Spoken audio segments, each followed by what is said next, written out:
హైదరాబాద్ ప్రధాన వార్తలు చూసుకున్నట్లయితే మోకిలా పోలీస్ స్టేషన్ పరిధిలో ఘోరమైన రోడ్డు ప్రమాదం జరిగింది.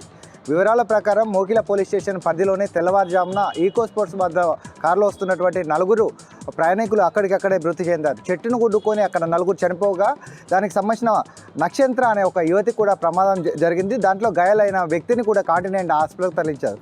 పోలీసులు చెప్తున్న వివరాల ప్రకారం తెల్లవారుజామున కోకాపేటలోని ఒక ప్రైవేట్ పార్టీకి వెళ్ళి బర్త్డే పార్టీ తర్వాత ఇంటికి వస్తున్న సమయంలో నిద్రమత్తులో చెట్టును ఢీకొట్టి యాక్సిడెంట్ అయిందని చెప్పారు. దానికి గల కారణాలను తెలుసుకునే పనున్నారు మోకిలా పోలీసులు. ఇక మరొక వార్త చూసుకున్నట్లయితే కీసర పోలీస్ స్టేషన్ పరిధిలోనే దొడ్ల డైరీ మిల్క్లో పనిచేస్తున్నటువంటి మేనేజర్ శ్రీనివాస్ పైన తల్వార్తో దాడి చేశాడు కిరణ్ అనే వ్యక్తి.